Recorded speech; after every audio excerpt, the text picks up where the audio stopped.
नमस्ते आदाब सत श्री अकाल। मैं स्टार्ट कर रहा हूं अब revision of the chapter marginal costing. कितना इंपॉर्टेंट है ये चैप्टर, आओ देखते हैं। मतलब मैं तो बोलता ही हूं हर चैप्टर इंपॉर्टेंट है, बट आप खुद ही देख लो ना अपनी आंखों से भाई।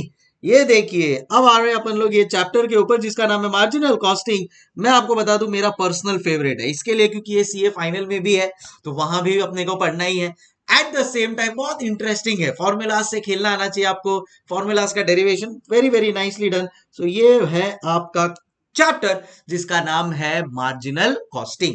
Extremely important, as I told formula oriented है, थोड़ा बहुत थ्योरी भी है इसमें, तो मजा आएगा आपको ये करने के लिए। Now if you see this, her attempt में 10 मार्क का वेटेज तो मिनिमम है इसमें, मिनिमम। सो ऑब्वियसली अगर 10 मार्क हर अटेम्प्ट में आ रहे हैं, that just goes on to show कि कितना इंपॉर्टेंट है ये chapter. At the same time मैं आपको और एक बात बोलूं ना, तो क्वेश्चन नंबर 1 जो है ना, उसमें मार्जिनल कॉस्टिंग होता है एवरी ऑल्टरनेट अटेम्प्ट। यस, क्या आप समझे क्या मेरी बात को, कि क्वेश्चन नंबर 1 तो कंपलसरी है, तो क्वेश्चन नंबर 1 अगर एग्जाम में आया तो अपने को उसको अटेम्प्ट करना ही है। उसमें 5 मार्क्स का क्वेश्चन, एवरी ऑल्टरनेट अटेम्प्ट में आपको मार्जिनल कॉस्टिंग का मिलेगा ही मिलेगा। तो just goes on to show that how very important this whole chapter is. तो चलो यार, फिर जब पता है अपने को कि इतना इंपॉर्टेंट है ये चैप्टर, तो क्यों ना उसको एकदम सिस्टमैटिकली किया जाए। तो what all is included as a part of this chapter, तो सबसे पहले तो आ जाएंगे अपन अपने चैप्टर के इंडेक्स के ऊपर, जहां से अपने को ये पता चल जाए कि क्या क्या इसमें अपने को पढ़ना है। तो सबसे इंपॉर्टेंट है obviously the concept of marginal costing, exactly क्या है। फिर आता है कॉस्ट वॉल्यूम प्रॉफिट एनालिसिस, यहां पे आपको खेलना है बहुत सारे फॉर्मूलाज के साथ। यस, बोलते ना एक हाथ की सफाई होनी चाहिए in terms of formulas, that is what you will get here. तो अपन ट्राई करेंगे एक एक फॉर्मूला को प्रॉपरली अनफोल्ड कर ले। उसी में फिर बाद में आता है concept of break even analysis. फिर एक नया कॉन्सेप्ट है अब्जॉर्प्शन कॉस्टिंग, तो कैसे अब्जॉर्प्शन कॉस्टिंग और मार्जिनल कॉस्टिंग डिफरेंट है and how both of them are important, ये अपने को समझ में आएगा इस कॉन्सेप्ट में absorption costing. Then decision making का कॉन्सेप्ट कैसे आप यूज करोगे for taking decisions for your client. So काफी कुछ इंटरेस्टिंग चीजें सीखने के लिए, limiting factor, cost and difference point का कॉन्सेप्ट आएगा, सारे फॉर्मूलाज एक साथ। एंड देन फिर बाद में यहां से स्टार्ट होते हैं आपके होमवर्क करने के लिए सम्स जो सॉल्व है। सो प्लीज अपना मॉड्यूल या फिर अपना मैजिक बुक जो भी है आपके पास ओपन कर लो, so that you are confident. तो देखो, अगर आपके पास मैजिक बुक है वेल एंड गुड, नहीं है मैं पीडीएफ में डिस्क्रिप्शन में शेयर कर दूंगा, ठीक है। डिस्क्रिप्शन में मेरे टेलीग्राम चैनल का लिंक शेयर कर दूंगा, वहां से आप पीडीएफ डाउनलोड कर सकते हो। या फिर अगर आपको चाहिए आप आपका मॉड्यूल खोल सकते हो कि एंड ऑफ द डे मैंने जो भी करवाया है मॉड्यूल से ही तो करवाया है, that is also not a problem. या आपके पास आपकी खुद की कोई और ऑथर की बुक हो या जो भी हो, please open it and let's get this very important chapter done and dusted. क्यों very important boss, every attempt 10 to 15 marks आना ही आना है। So lights camera rolling and action बोलने का टाइम आ गया है। Let's open and gets started. तो सबसे पहले अपन समझने की कोशिश करेंगे कि मार्जिनल कॉस्टिंग में क्या क्या टर्म्स है। मैं आपको बताता हूं, देखो मार्जिनल कॉस्टिंग में है ना, सबसे इंपॉर्टेंट होता है वो मार्जिनल कॉस्ट का बाइफरकेशन, जो डिवाइडेड है दो पार्ट में। कौन से वो दो पार्ट पता है? एक पार्ट है उसका वेरिएबल कॉस्ट और दूसरा पार्ट है उसका फिक्स्ड कॉस्ट। अगर आपको वेरिएबल कॉस्ट और फिक्स्ड कॉस्ट का डिफरेंस समझ में आ गया ना, मैं आपको बता रहा हूं मार्जिनल कॉस्ट आपके लिए एकदम स्मूथ हो जाएगा। लॉजिकली लिटरल टर्म्स में मार्जिनल कॉस्ट का मतलब होता है एक एक्स्ट्रा यूनिट बनाने का खर्चा। मार्जिनल अगर आप इकोनॉमिक्स के टर्म्स में देखोगे ना, तो उसका मतलब होता है कि एक्स्ट्रा अगर एक यूनिट बनाना है तो वो एक्स्ट्रा यूनिट बनाने के लिए कितना खर्चा होगा। बट अभी अपने को फिलहाल मैंने आपको बोलता था ना कि बहुत सारे फॉर्मूलाज यूज करने हैं, तो अगर ये बहुत सारे फॉर्मूलाज मेरे को यूज करने हैं तो उसके लिए दो एकदम मेजर इंग्रेडिएंट्स है। एक है अंडरस्टैंडिंग ऑफ वेरिएबल कॉस्ट, दूसरा understanding of fixed cost. Variable cost का मतलब क्या होता है? Cost which changes with change in production. तो जैसे जैसे मैं प्रोडक्शन बढ़ाता जाऊंगा वैसे वैसे मेरा वेरिएबल कॉस्ट बढ़ता जाएगा, जैसे जैसे प्रोडक्शन कम होते जाएगा मेरा वेरिएबल कॉस्ट कम होते जाएगा। और वही मेरा जो दूसरा है फिक्स्ड कॉस्ट, वो कोई डिपेंडेंसी रखता ही नहीं है ऑन एनी प्रोडक्शन। उसके लिए जो खर्चा होना है वो होना ही है, इररिस्पेक्टिव कि अपन कितना भी प्रोडक्शन करें। इसके लिए मार्जिनल कॉस्टिंग में फिक्स्ड कॉस्ट को पीरियड कॉस्ट भी कहा जाता है, because it is not dependent on production, it is dependent on period, on a duration. इसका सबसे बेस्ट एग्जांपल होगा आपका रेंट। जो आप रेंट पे करते हो वो आप कैसे पे करते हो, 1 महीने का रेंट, 3 महीने का रेंट, 6 महीने का रेंट। तो एक ड्यूरेशन है, एक पीरियड दिया हुआ है, 1 महीना, 3 महीना, 6 महीना। तो उतने ड्यूरेशन का जो आप रेंट पे कर रहे हो वो क्या हो गया आपका फिक्स्ड कॉस्ट। वो प्रोडक्शन पे डिपेंडेंट है क्या, नहीं। जबकि मार्जिनल कॉस्टिंग में वेरिएबल कॉस्ट को टर्म दिया गया है प्रोडक्ट कॉस्ट, मतलब प्रोडक्ट के बेसिस पे चेंज होने वाला कॉस्ट, उसको कहते हैं प्रोडक्ट कॉस्ट। तो वेरिएबल कॉस्ट, अगर एक यूनिट बनाने के लिए, एक मोबाइल बनाने के लिए 1 स्क्रीन चाहिए, तो 10 मोबाइल बनाने के लिए 10 स्क्रीन चाहिए, तो वो क्या हो गया प्रोडक्ट कॉस्ट। प्रोडक्ट चेंज होगा तो उसका उस हिसाब से कॉस्ट भी चेंज होते जाएगा। अगर आपको ये दो वेरिएबल कॉस्ट और फिक्स्ड कॉस्ट समझ में आ गया है, देन इन दैट केस मैं आपको बोलता हूं मार्जिनल कॉस्टिंग अपने लिए बहुत स्मूथ होने वाला है। चलो आओ देखते हैं। तो मार्जिनल कॉस्ट होता क्या है, एक एक्स्ट्रा यूनिट बनाने का खर्चा। बट वो खर्चे में क्या क्या आता है वो सब का अंडरस्टैंडिंग अब अपन लेते जा रहे हैं। उसके पहले आईसीआई, देखो मैंने ना जो भी ये कंटेंट उठाया ना, मैं आपको बता रहा हूं आईसीआई के मॉड्यूल से उठाया। आप जब आईसीआई का मॉड्यूल खोलोगे इंस्टीट्यूट का, तो आपको ये सब एज इट इज मिलेगा। ऑब्वियसली मैंने इसको मेरे सिंप्लीफाइड लैंग्वेज में डेवलप किया है मैजिक बुक में, सो दैट अपना ये रिविजन फास्ट हो जाए। बट कंटेंट पूरा का पूरा आईसीएआई मॉड्यूल का ही है। तो समझो आपने ये कर लिया, तो इन शॉर्ट आपने आईसीएआई का पूरा थ्योरी पार्ट कर लिया है, फॉर्मूला कर लिया है, अंडरस्टैंडिंग ले लिया है, कोई प्रॉब्लम नहीं है। हाँ, अगर आप मुझे कमेंट करके बताएंगे कि सर हमको इसके आप सम्स भी करवाओ, तो मैं सम्स भी करवाऊंगा। बट इट ऑल डिपेंड्स कि आप को कितना फोकस चाहिए इन सब चीजों के ऊपर and how things are going. So please as I always tell you कि कमेंट में डिस्कस करते रहो, बताते रहो कि आपको और एडिशनली क्या चाहिए, आपको लेक्चर्स कैसा लग रहा है, क्या आपको सब फॉर्मूलाज एंड जो भी फॉर्मेट्स है, लॉजिक्स है, कंटेंट है, समझ में आ रहा है कि नहीं। तो ऑन दैट नोट सबसे पहला है मेरा मार्जिनल कॉस्ट। मार्जिनल कॉस्ट का मतलब होता है technique of cost and management accounting to analyse relation between cost, volume and profit. इसके लिए ना अलग से एक सीवीपी एनालिसिस करके है, नेक्स्ट पेज पे वो अपन मस्त डिटेल में पढ़ेंगे, तब समझ जाएगा। इट इज द, जो मैं आपको बोल रहा था ना कि इकोनॉमिक्स का डेफिनेशन क्या है, एक एक्स्ट्रा यूनिट बनाने का खर्चा। It is the incremental cost of production which arises due to 1 unit increase in the production quantity. Got it? Okay sir, समझ गए मार्जिनल कॉस्ट क्या होता है। फिर है डिफरेंशियल कॉस्ट। डिफरेंशियल कॉस्ट का एकदम सिंपल मैं आपको एग्जांपल देता हूं। समझो फॉर एग्जांपल मैंने 100 यूनिट बनाया, तो वो 100 यूनिट बनाने के लिए मेरे को खर्चा हुआ 10,000 रुपीज। और मैंने समझो 101 यूनिट बनाया, और वो 101 यूनिट बनाने के लिए खर्चा हुआ 10,500। तो आप मुझे बताओ differential cost of that 1 unit कितना हुआ। कैन आई से 500? उसको कहते हैं differential cost. It is the difference between cost of two different production levels,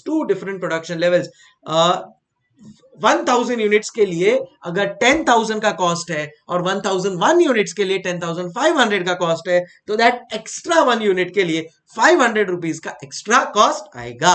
clear? Okay. Marginal cost या डायरेक्ट कॉस्टिंग वे प्रोडक्ट्स और service and inventories are valued at variable cost only. ये अब अपने ये डिस्कशन में आगे बहुत क्रूशियल चीज होने वाली है कि जब अपन कॉस्ट शीट बनाते हैं, तो मालूम है कॉस्ट शीट पे अपन लोग क्लोजिंग स्टॉक और ओपनिंग स्टॉक का वैल्यूएशन करते हैं, करेक्ट? तो यहां पे वो लोग बोल रहे हैं कि अगर मार्जिनल कॉस्टिंग आप फॉलो कर रहे हो, तो वो जो क्लोजिंग स्टॉक है उसका वैल्यूएशन होगा वेरिएबल कॉस्ट के ऊपर, और इससे रिलेटेड डिस्कशन आएगा आगे। But as of now marginal costing या डायरेक्ट कॉस्टिंग वर्ड यूज किया जाता है जब आपके जो इन्वेंट्री है या स्टॉक है, वो स्टॉक आपका वेरिएबल कॉस्ट के ऊपर वैल्यू हो। As I said we'll be discussing it soon. Next है मेरा कंट्रीब्यूशन। तो जैसा कि मैंने आपको बताया कि मार्जिनल कॉस्ट को 2 पार्ट में डिवाइड करता है। तो भाई मेरे बिजनेस का सबसे इंपॉर्टेंट काम होता है सेल्स, और जब ये मार्जिनल कॉस्ट में, तो ये सेल्स में से आप मुझे बताओ कोई भी बिजनेस का सबसे मेन काम क्या होता है? प्रॉफिट अर्न करना। प्रॉफिट आप कब अर्न कर पाओगे? जब सेल्स में से कॉस्ट माइनस हो जाएगा तो क्या बच जाता है सर? बच जाता है प्रॉफिट।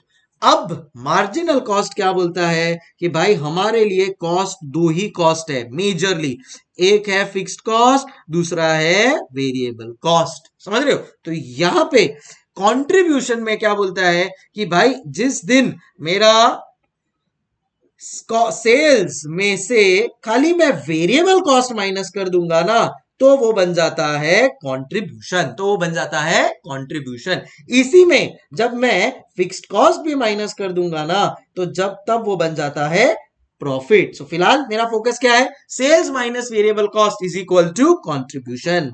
फिर है पीरियड कॉस्ट। मैं आपको समझा चुका हूं, cost which are assigned to products which are not assigned to products but are charged as expense against revenue of period in which they incur। जैसे कि मेरा रेंट हो गया या सैलरी ऑफ स्टाफ हो गया, तो मैं स्टाफ को भी कोई सैलरी दे रहा हूं तो उन्होंने जो ड्यूरेशन काम किया है उसके बेसिस पे दे रहा हूं कि भाई 1 महीने का तेरा सैलरी है 50,000 रुपया, तो 3 महीना काम करेगा तो 1,50,000, तो 3 महीना काम किया तो क्या पीरियड के लिए काम किया है उसके बेसिस पे उसको मैं अगर दे रहा हूं then in that case it becomes a period cost. Are we clear everybody? So ये कुछ बेसिक टर्म्स आईसीआई ने अपने मॉड्यूल में दिए तो उसके साथ मैंने स्टार्ट किया। फिर बाद में आ जाते हैं अपन कैरेक्टरिस्टिक्स ऑफ मार्जिनल कॉस्टिंग के ऊपर।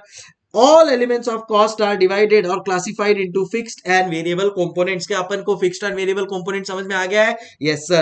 Semi variable costs are also analyzed into fixed and variable elements। समझो कोई कॉस्ट फिक्स्ड है तो डिपेंडेंट ही नहीं है प्रोडक्शन पे, कोई कॉस्ट वेरिएबल है तो जितना प्रोडक्शन होते जाएगा उतना वो कॉस्ट बढ़ते जाएगा।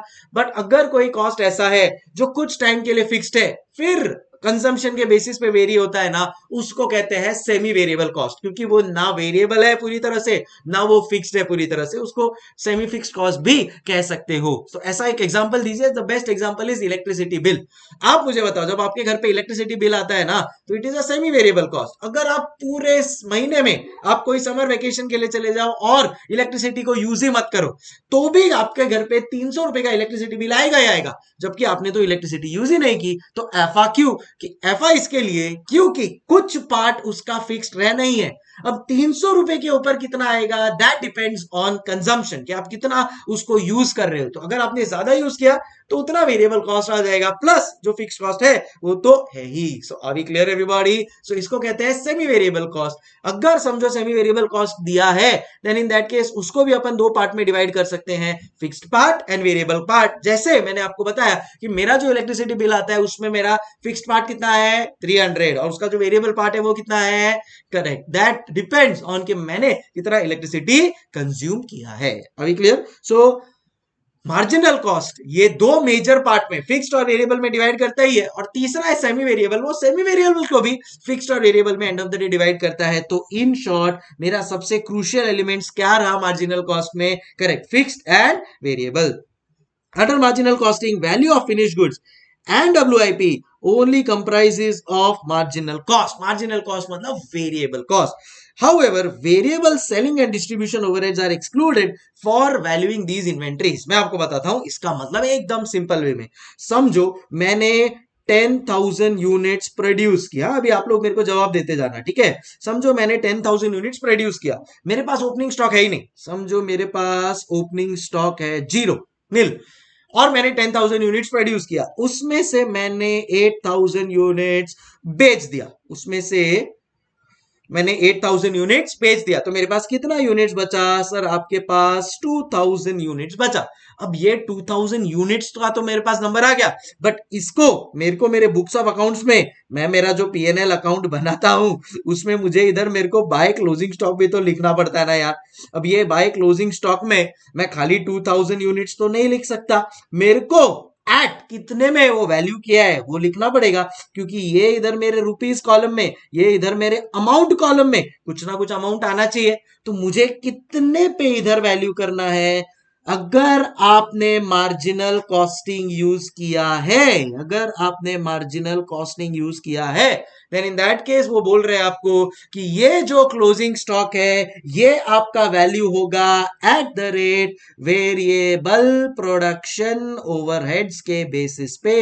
ये आपका वैल्यू होगा वेरिएबल प्रोडक्शन ओवरहेड्स के बेसिस पे। ए समझ गए अभी? Clear everybody? So this is what they are trying to say कि मार्जिनल कॉस्टिंग में जो वैल्यू ऑफ फिनिश गुड्स है एट डब्ल्यूआईपी है, वो किसका बना होता है? वो खाली मार्जिनल कॉस्ट का बना होता है। यस, उसमें खाली मार्जिनल कॉस्ट होता है। Marginal cost basically for us now is what it is, variable production overhead. So in short, अगर मेरा कोई भी वेरिएबल प्रोडक्शन ओवरहेड रहा, वेरिएबल प्रोडक्शन कॉस्ट रहा, देन इन दैट केस वो मैं यूज करूंगा for valuation of my stock in marginal costing. तो क्वेश्चन आपको बताएगा कि भाई हमारी कंपनी मार्जिनल कॉस्टिंग यूज कर रही है, तो आप स्टॉक कैसे वैल्यू करोगे? सर हम स्टॉक को वैल्यू करेंगे वेरिएबल प्रोडक्शन कॉस्ट के ऊपर। अब वेरिएबल में ही है ना, एक तो वेरिएबल प्रोडक्शन कॉस्ट होता है, बराबर है, और दूसरा होता है variable selling and distribution cost या वेरिएबल एडमिन कॉस्ट। उसको नहीं लेना है। ये देखो क्या बोला है यहाँ पे, एकदम क्लियरली बोला हुआ है कि variable selling and distribution overhead जो है ना are excluded for valuing these inventories. तो अपने को खाली कौन सा लेना है? वेरिएबल प्रोडक्शन कॉस्ट ही लेना है फॉर वैल्यूइंग क्लोजिंग स्टॉक और ओपनिंग स्टॉक, अगर अपना कंपनी मार्जिनल कॉस्टिंग यूज कर रहा है तो। आई होप एकदम क्लियर हो गया होगा। थोड़ा टेक्निकल पॉइंट्स है ये सब जो अपन इग्नोर कर देते। अपन क्या, अपने को क्या लगता है मार्जिनल कॉस्टिंग मतलब बस sales minus variable cost, PV ratio, break even point का फॉर्मूला कर लो, हो गया। बट कई बार स्टूडेंट्स ये बेसिक चीज उनको नहीं पता होती है, एंड अगर कोई भी कॉम्प्लिकेटेड सम आया ना, आप 90 प्लस एक्सपेक्ट कर रहे हो ना, तो ये सब चीज आपकी कवर होनी चाहिए। इसलिए मैं रिवीजन में ये भी चीज करवा रहा हूं, मैं डायरेक्टली सीधा फॉर्मूला पे नहीं आ रहा हूं। अभी क्लियर? चलो डन। नेक्स्ट है मेरा fixed cost are treated as period cost and they are charge to PNL for the period in which they are incurred. एकदम क्लियर है सर, ये बात तो कोई प्रॉब्लम नहीं है। मार्जिनल और variable cost are treated as cost of the product, उसको प्रोडक्ट कॉस्ट बोलते हैं, ये बात भी क्लियर है।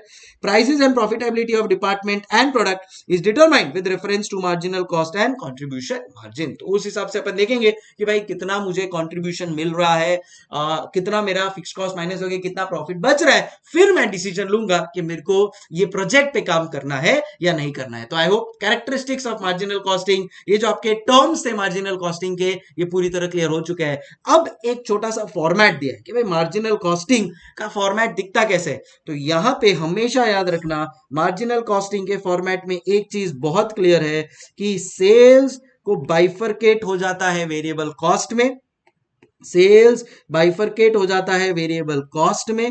जैसे ही वो वेरिएबल कॉस्ट में बाइफरकेट हो गया, ये वेरिएबल कॉस्ट में सब आ गया, वेरिएबल प्रोडक्शन कॉस्ट भी आ गया, वेरिएबल सेलिंग कॉस्ट भी आ गया, वेरिएबल डिस्ट्रीब्यूशन कॉस्ट भी आ गया, वेरिएबल एडमिन कॉस्ट भी आ गया। दुनिया भर का जितना भी वेरिएबल वाला कॉस्ट है ना, वो सब मैं माइनस कर दूंगा।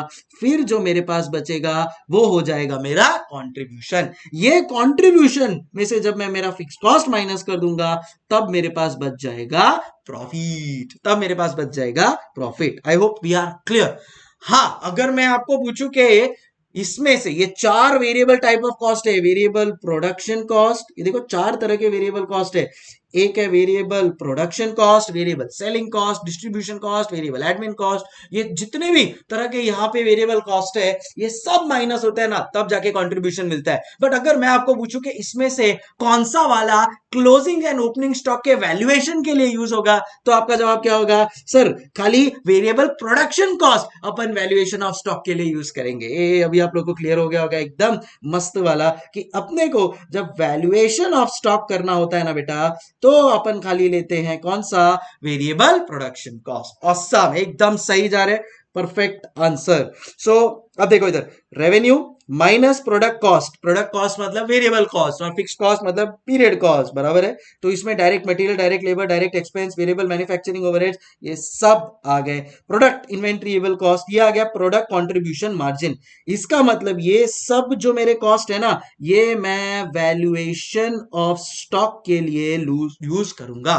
सो वेरिएबल प्रोडक्शन कॉस्ट में क्या क्या आता है? डायरेक्ट मटेरियल आता है, डायरेक्ट लेबर आ जाएगा, डायरेक्ट एक्सपेंसेस आ जाएगा, any other variable production cost होगा, ये सब मेरे वेरिएबल प्रोडक्शन कॉस्ट का पार्ट है। तो इधर तक जो है, यहां से लेकर यहां तक जो भी मेरा कॉस्ट है वो मैं वैल्यूएशन ऑफ स्टॉक के लिए यूज करूंगा। बट अभी तक फाइनल कंट्रीब्यूशन नहीं आया। क्यों? क्योंकि फाइनल कंट्रीब्यूशन के लिए वेरिएबल एडमिन ओवरहेड्स भी माइनस हो जाएगा, वेरिएबल सेलिंग एंड डिस्ट्रीब्यूशन भी हो जाएगा। तो सर उसको नीचे क्यों लिखा है? क्योंकि यहां तक जो मैंने येलो में बॉक्स मारा है ना, उतना तक यूज होगा वैल्यूएशन ऑफ स्टॉक के लिए, उतना तक यूज होगा वैल्यूएशन ऑफ स्टॉक के लिए। उसके नीचे वाला भी है वेरिएबल, तो वो अलग से माइनस कर दिया, variable admin, variable selling. Finally ये मेरा कंट्रीब्यूशन मार्जिन बनेगा। ये कंट्रीब्यूशन में से मैं जब मेरा fixed manufacturing, fixed non manufacturing सब फिक्स्ड कॉस्ट माइनस कर दूंगा, तब मुझे मिल जाएगा जो मेरी कंपनी जिस बिजनेस के लिए है, and that is my net profit. So I hope आप लोग को ये पूरा जो भी पॉइंट्स है वो सब एकदम परफेक्टली क्लियर हो गया होगा। If yes, let's move on. चलो अब इसी बात पे कहानी को अपन आगे बढ़ाएंगे एंड आ जाते हैं something called as CVP analysis के ऊपर। इसको कहता है कॉस्ट वॉल्यूम प्रॉफिट एनालिसिस। देखो एक चीज हमेशा याद रखना, कोई भी बिजनेस प्रॉफिट के लिए काम करता है, बट उसको प्रॉफिट तब भी मिलेगा जब वो कोई चीज को प्रोड्यूस करेगा। वो चीज को प्रोड्यूस करने के लिए आपको खर्चा करना पड़ेगा, बराबर। से फॉर एग्जाम्पल मैं ये पेन मैन्युफैक्चर करता हूं और ये पेन मैं मार्केट में मैन्युफैक्चर करके सेल करता हूं और फिर प्रॉफिट कमाता हूं। तो मेरा एंड इंटेंट क्या है? सर आपका एंड इंटेंट है प्रॉफिट कमाना, बट प्रॉफिट मैं डायरेक्टली कमा पाऊंगा क्या? नहीं, उसके लिए पहले पेन बनाना पड़ेगा। पेन बनाने के लिए मुझे क्या करना पड़ेगा? कॉस्ट इंकर करना पड़ेगा। कॉस्ट इंकर कर दिया, पेन बना दिया, तो सीधा प्रॉफिट आ जाएगा क्या? सर इसको मार्केट में बेचना पड़ेगा, जितना आप ज्यादा बेचोगे उतना प्रॉफिट कमाओगे। ये होता है वॉल्यूम। तो तीनों कंबाइन होते हैं ना, तब जाके बिजनेस प्रॉफिट कमाता है। क्या तीन चीज कंबाइन होनी चाहिए मेरी?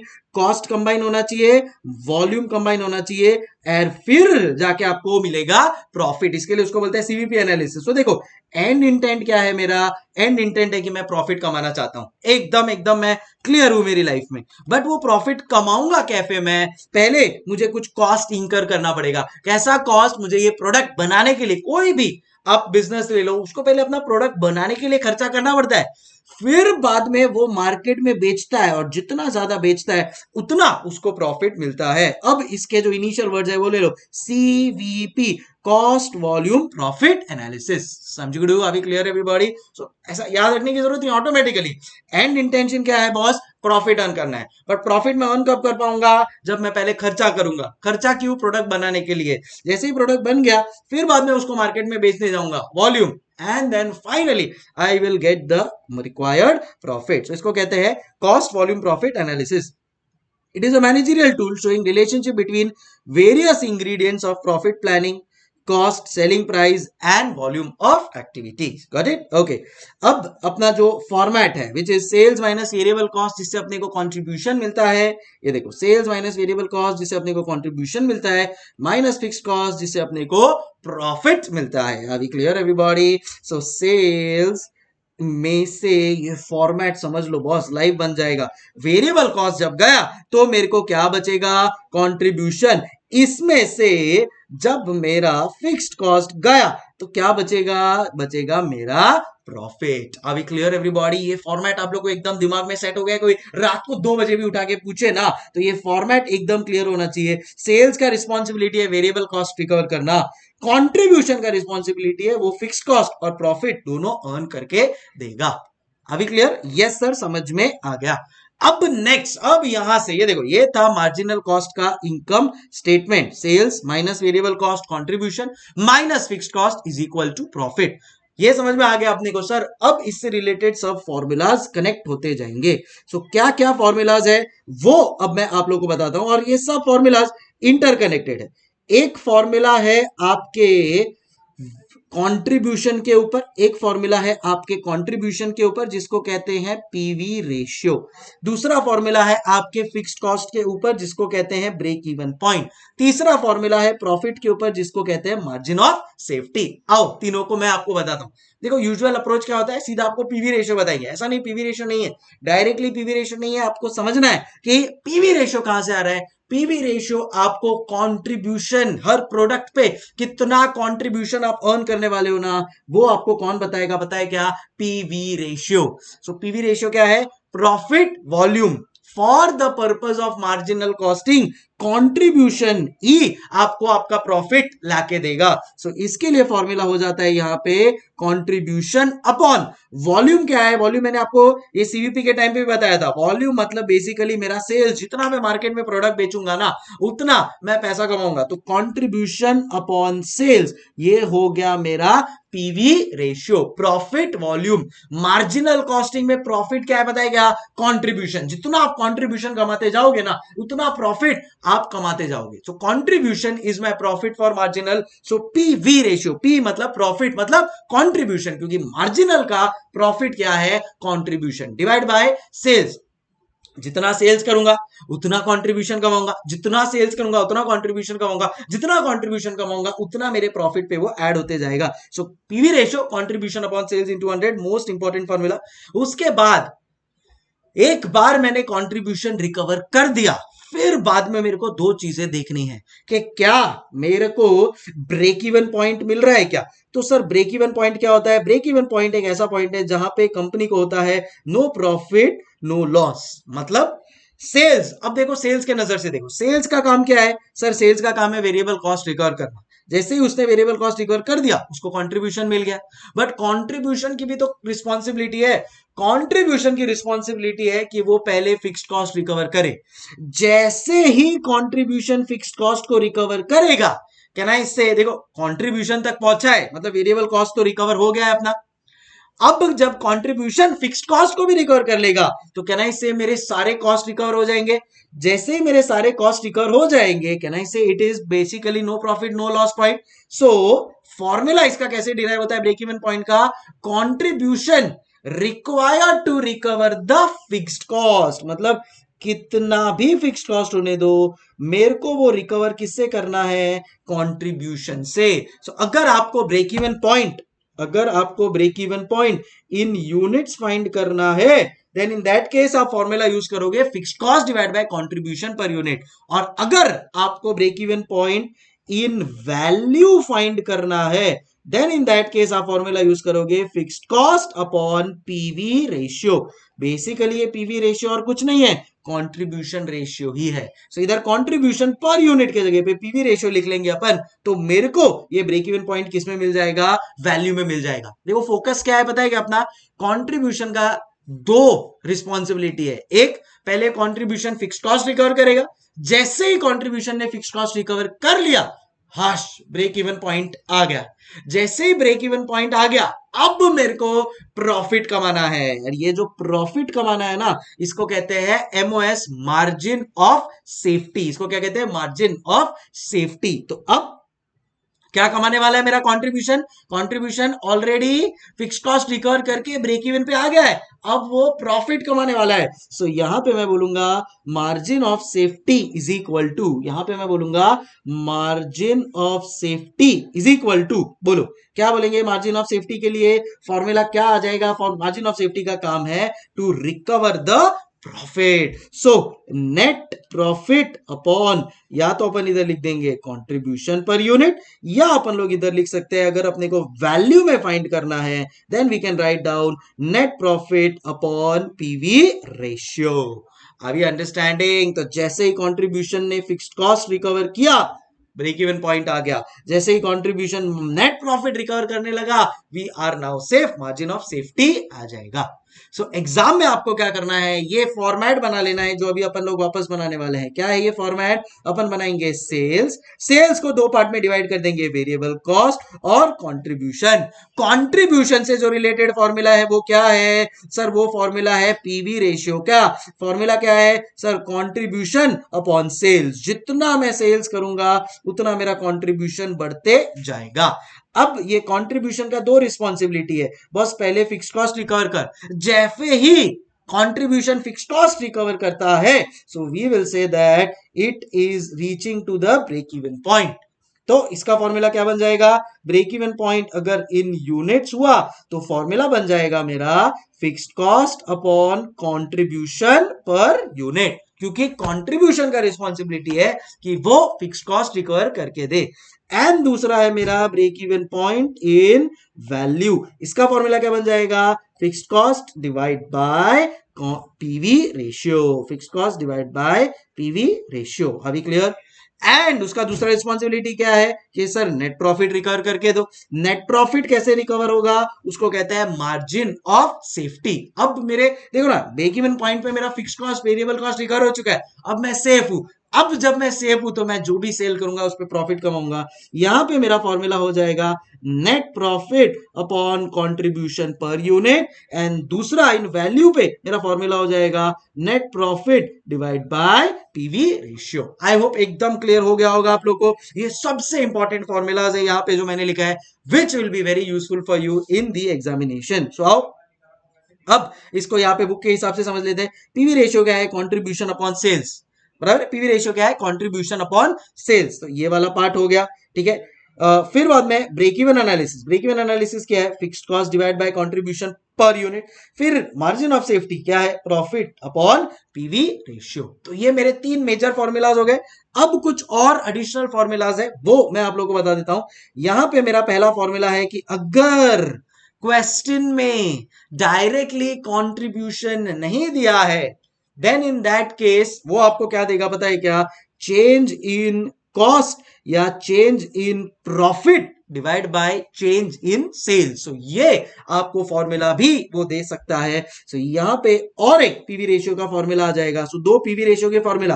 पहला फॉर्मूला क्या है जो अपन ने अभी किया, sir contribution divide by sales, sir contribution divide by sales. And दूसरा फॉर्मूला क्या हो जाएगा, चेंज इन कॉस्ट या change in profit, change in cost या change in profit divide by change in sales. तो ऐसे सिचुएशन में क्या होगा पता है क्या, if question does not directly give contribution, if the question does not directly give contribution, तो अगर क्वेश्चन ने डायरेक्टली कंट्रीब्यूशन का फिगर नहीं दिया बट उसने अपने को से Q1 और Q2 का टोटल कॉस्ट का फिगर दे दिया, समझो उसने अपने को टोटल सेल्स का फिगर दे दिया, या कॉस्ट के जगह पे समझो उसने अपने को प्रॉफिट का फिगर दे दिया और सेल्स का फिगर दे दिया, तो ऐसे सिचुएशन में अपने को क्या फॉर्मूला यूज करना है, चेंज इन कॉस्ट या चेंज इन प्रॉफिट जो इंफॉर्मेशन दिया है divide by change in sales. Are we clear everyone? So यहां पे देखो, चेंज इन कॉस्ट या change in profit divide by change in sales into 100। अब उसके बाद बोला है how to improve PV ratio. तो मेरे को बताओ कि कैसे अपन पीवी रेशियो को इंप्रूव कर सकते हैं, बेटर कर सकते हैं। सबसे इंपॉर्टेंट, अगर मेरे को पीवी रेशियो इंप्रूव करना है तो मेरे को कंट्रीब्यूशन बढ़ाना पड़ेगा।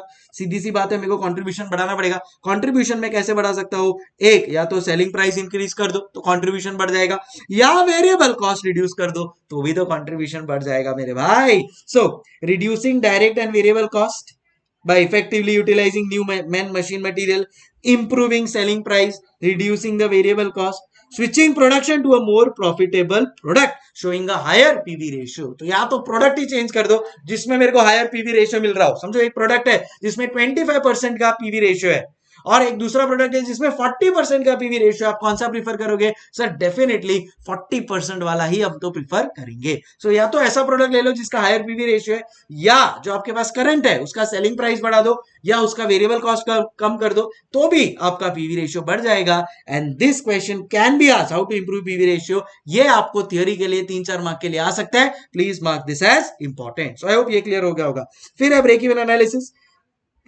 To study CVP analysis, it is basically nothing but no profit, no loss। इसको भी अपन डिटेल में समझ चुके हैं, नो प्रॉब्लम, कि break even point is equal to fixed cost divide by contribution per unit. अब आते हैं कैश ब्रेक इवन के ऊपर। कैश ब्रेक इवन क्या होता है? वो बोलता है भाई अगर कैश फिक्स्ड कॉस्ट आपने रिकवर कर लिया तो वो कैश ब्रेक इवन हो जाता है। सो यहां पे अपन लोग लिख लेते हैं, एक होता है ब्रेक इवन पॉइंट जो होता है मेरा fixed cost divide by contribution per unit या पीवी रेशियो जैसे मैंने लिख दिया है। दूसरा होता है कैश ब्रेक इवन पॉइंट। तो कैश ब्रेक इवन पॉइंट के केस में क्या आएगा, फिक्स्ड कॉस्ट की जगह पे लिखेंगे कैश फिक्स्ड कॉस्ट। तो समझो ये वाला जो फिक्स्ड कॉस्ट है ना, this is including depreciation. Depreciation cash है या नॉन कैश एक्सपेंडिचर है सर? नॉन कैश एक्सपेंडिचर है। यहां पे कैश फिक्स्ड कॉस्ट में क्या हो जाएगा, एक्सक्लूडिंग डेप्रिसिएशन। यहां पे कोई डेप्रिसिएशन इंक्लूडेड नहीं होगा। Divide by contribution per unit कर लो या फिर पीवी रेशियो कर लो, तो भी आपको आंसर आ जाएगा। Are we understanding? Yes sir. Okay, तो ये हो गया आपका कैश ब्रेक इवन पॉइंट। और थर्ड होता है मल्टीपल ब्रेक इवन एनालिसिस। तो इसमें मल्टीपल ब्रेक इवन एनालिसिस में क्या होता है, ये भी मैं आपको एक छोटे से एग्जांपल के थ्रू बता देता हूं। तो multiple break even point, multiple break even point का मतलब होता है कि अगर समझो आपके दो प्रोडक्ट है, तो फॉर एग्जांपल मेरे दो प्रोडक्ट है एक्स और वाई। y का कंट्रीब्यूशन पर यूनिट है 20 और x का है 20 एंड y का है 10। x और y का से रेशियो है 5:3। देन इन दैट केस इनका रेशियो कैसे बनेगा पता है क्या? तो यहां पे मैं बोलूंगा कि भाई 20 का जो मेरा कंट्रीब्यूशन है उसमें से मैं क्या करूंगा, टोटल, अभी इसमें मेरे पास दो ऑप्शन है, या तो मैं इनको 20 इंटू 5 100 एंड 10 इंटू 3 30 दोनों में ले लूं, तो ये हो जाएगा मेरा 130 डिवाइड बाय मैं कंट्रीब्यूशन कर दूं या फिर ये इनका जो रेशियो है वो ले लूं। एक तो मेरे पास ये ऑप्शन है, दूसरा मेरे पास इजी ऑप्शन है। मैं आपको एकदम इजी वाला ऑप्शन बता देता हूं जिससे आपका काम एकदम स्मूथ हो जाएगा। तो वही अपने एग्जाम्पल को मैं कंटिन्यू करता हूं। तो यहां पे अगर मैं लिखता हूं x, दूसरा मैं लिखता हूं y। समझो मैं यहां पे x का ले लेता हूं contribution per unit 10 and y का ले लेता हूं, कंट्रीब्यूशन पर अपन यूनिट यहां पे लिया था 20 फॉर x एंड y का 10। यहां पे अपन लोग रेशियो ले लेते हैं इसका 5 और इसका ले लेते हैं 1:8। क्या फर्क पड़ रहा है, बराबर है। तो अब अपने पास एक ऑप्शन है कि अपन एक कंबाइंड कंट्रीब्यूशन फाइंड कर लेंगे। क्या फाइंड कर लेंगे? कंबाइंड कंट्रीब्यूशन फाइंड कर लेंगे, जो अपन ने यहां पे लिखा है देखो, कंपोजिट कंट्रीब्यूशन पर यूनिट। तो सर ये कंपोजिट कंट्रीब्यूशन पर यूनिट अपन कैसे कैलकुलेट करेंगे, तो चलो आओ आपको दिखाता हूं मैं। तो समझो अगर मेरे को composite break even point find करना है यहां पे, तो मैं पहले फाइंड क्या करूंगा, कंपोजिट कंट्रीब्यूशन। क्या कंट्रीब्यूशन, कौन सा कंट्रीब्यूशन? Composite contribution. अब मुझे बताओ यहां पे मैं कंपोजिट कंट्रीब्यूशन कैसे कैलकुलेट करूंगा इस मेरे क्वेश्चन में। तो मैं करूंगा, लिख दूंगा इधर 20 multiply by 5/13 plus 10 multiply by 8/13। ये बहुत इंपॉर्टेंट कैलकुलेशन है। तो 20 इंटू 5/13 कितना वो हो गया सर? ये हो गया 7.69। ये हो गया मेरा 7.69 प्लस 10 इंटू 8/13, ये कितना हो गया? 6.15। तो 6.15 प्लस 7.69, ये हो गया मेरा 13.84। Simple. Are we clear everyone? So क्या करना है आपको, वो पर्टिकुलर कंट्रीब्यूशन लेना है और उसको अपने बाकी जो मेरा दूसरा प्रोडक्ट है उसके वेट के साथ कैलकुलेट कर देना है। एंड सेकेंड केस में भी ये कंट्रीब्यूशन लेना है, बाकी के प्रोडक्ट के वेट के साथ कैलकुलेट कर देना है। मेरे पास आपकी बुक में एक एग्जांपल है जहां से ये चीज आपको और क्लियर हो जाएगी। देखो अब समझो आपको ये वाला क्वेश्चन सॉल्व करना है जहां पे आपके पास सेलिंग प्राइस वेरिएबल कॉस्ट दिया है, तो कहना से आपके पास कंट्रीब्यूशन पर यूनिट है। देखो ये वाला पेज ओपन करोगे तो आपको दिखेगा कि कंट्रीब्यूशन पर यूनिट है आपका 24। तो समझो x है, उसका कंट्रीब्यूशन है सर 25 और y है, उसका कंट्रीब्यूशन है सर 40 और इसका वेट कितना है सर? सेल्स रेशियो दिया हुआ है या वेट दिया हुआ है 7:3। तो आप मुझे बताओ इसका कैसे कैलकुलेशन करोगे? बोलो बोलो, टेल। सो एक आ जाएगा सर 24 इंटू 7/10 और दूसरा हो जाएगा सर 40 इंटू 3/10। आप मुझे बताओ 24 इंटू 7/10 कितना होता है सर? 16.8। सर 40 इंटू 3/10 कितना होता है? तो सर होता है 12। दोनों को ऐड कर दो तो आ जाएगा आपका 28.8 का कंबाइंड कंट्रीब्यूशन। क्या आ गया यहाँ पे? Combined contribution. ये देखो वेटेड कंट्रीब्यूशन कितना आया? 28.8। अपना यहाँ पे कितना आया?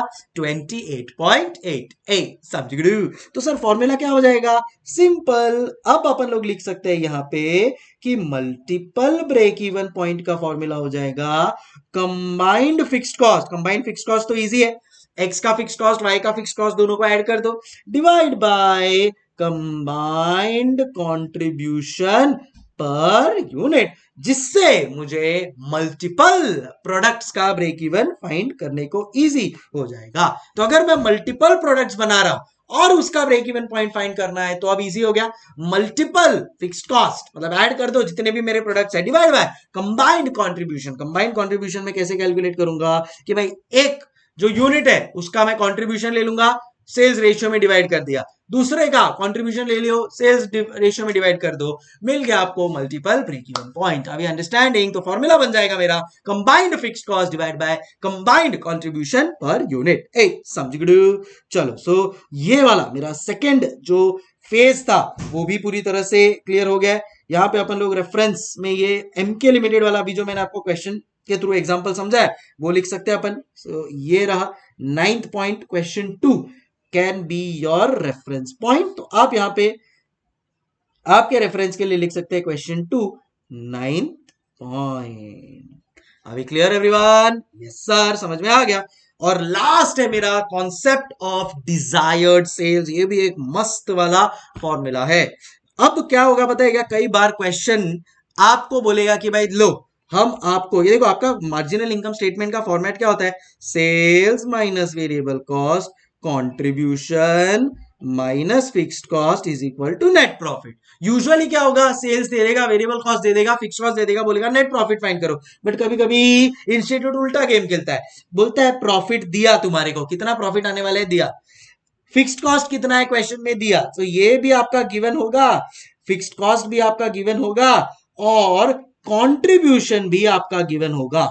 तो समझो आपके पास अगर फिक्स्ड कॉस्ट, नेट प्रॉफिट और कंट्रीब्यूशन गिवन है एंड आपको फाइंड करना है सेल्स, तो आप क्या करोगे? तो उसके लिए फॉर्मूला है कि भाई required sales is equal to, क्योंकि अब मेरा बैलेंसिंग फिगर क्या है? सेल्स है। अब तक नेट प्रॉफिट, तो अब क्या है मेरा? सेल्स है। बट क्या क्या इंफॉर्मेशन गिवन है मेरे पास? मेरे पास इंफॉर्मेशन गिवन है फिक्स्ड कॉस्ट का, मेरे पास इंफॉर्मेशन है मेरे डिजायर्ड नेट प्रॉफिट बोलते हैं इसको, उसको क्या बोलते हैं? नेट प्रॉफिट नहीं, इसको कहते हैं डिजायर्ड नेट प्रॉफिट का इंफॉर्मेशन गिवन है, डिवाइड बाय मेरे को कर देना है सिंपल कंट्रीब्यूशन पर यूनिट, वो भी गिवन है। या अगर मैं चाहूं तो इधर फॉर्मूला लिख सकता हूं पीवी रेशियो, कई बार एग्जाम में आपको वो भी गिवन होगा। सो रिक्वायर्ड सेल्स का फॉर्मूला भी आ गया मेरा। तो अगर कभी क्वेश्चन में फिक्स्ड कॉस्ट दिया है, नेट प्रॉफिट दिया है, कंट्रीब्यूशन पर यूनिट दिया है, तो आपको वो पूछेगा रिक्वायर्ड सेल्स कैलकुलेट करके दिखाओ। चलो बच्चों, इन दैट सिचुएशन आपको क्या करना है? फॉर्मूला यूज करना है fixed cost plus net profit divide by contribution per unit, क्योंकि आपको दिया हुआ ही वही है, फिक्स्ड कॉस्ट दिया हुआ है, नेट प्रॉफिट दिया हुआ है, दोनों को ऐड करके मिल जाएगा मेरे को contribution, divide by contribution per unit कर दूंगा तो मुझे पता चल जाएगा कि मेरे को कितने यूनिट्स या वैल्यू ऑफ सेल्स करना है। आई होप आपको ये डिजायर्ड सेल्स भी पता चल गया होगा। लास्ट इधर एक फॉर्मूला दिया हुआ है that what is total sales break even sales plus margin of safety sales, सब मिला के बन जाता है मेरा टोटल सेल्स। ठीक है, सो पहले तो ब्रेक इवन सेल्स कर दूंगा और नो प्रॉफिट नो लॉस पे आ जाऊंगा, फिर मार्जिन ऑफ सेफ्टी सेल्स करूंगा ताकि प्रॉफिट कमा लूं, ये दोनों को मिला के बन जाता है मेरा टोटल सेल्स। तो total sales is equal to everybody, total sales is equal to break even sales plus margin of safety sales. I hope clear हो गया होगा। उसके बाद जो मैंने आपको फॉर्मेट बताया था, ये फॉर्मेट आपको क्लियर होगा। सेल्स में से वेरिएबल कॉस्ट गया, बचा कंट्रीब्यूशन, जिससे मुझे फॉर्मूला मिला पीवी रेशियो का, इसमें से फिक्स्ड कॉस्ट गया, बचा ब्रेक इवन पॉइंट, इसमें से नेट प्रॉफिट गया, बचा मेरा मार्जिन ऑफ सेफ्टी। तो आपको ये पूरा का पूरा फॉर्मेट एकदम परफेक्टली बना लेना है अपने बुक में, एंड आपका कोई भी क्वेश्चन आन दो you will be easily able to manage it. समझ गए? सो मेरा first phase understanding of basic points of cost समझ में आ गया अपने को, डन। उसके बाद मेरा second phase cost volume profit analysis,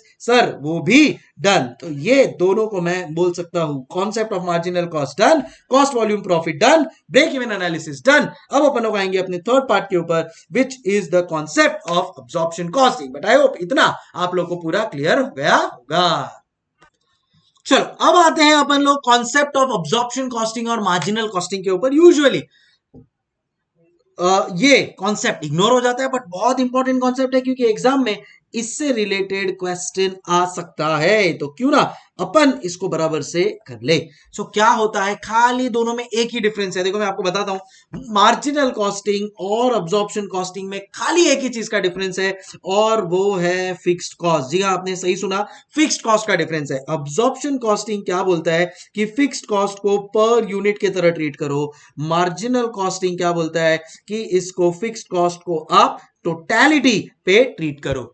अगर आपने अब्जॉर्प्शन में फिक्स्ड कॉस्ट को पर यूनिट के बेसिस पे ट्रीट किया ना, देन इन दैट केस आपके वैल्यूएशन ऑफ स्टॉक में भी आपको उसको इंक्लूड करना पड़ेगा। तो अब्जॉर्प्शन कॉस्टिंग में जब आप वैल्यूएशन ऑफ स्टॉक कर रहे हो, ओपनिंग हो या क्लोजिंग हो, तो आपका वैल्यूएशन ऑफ स्टॉक होता है variable production cost per unit plus fixed production cost per unit.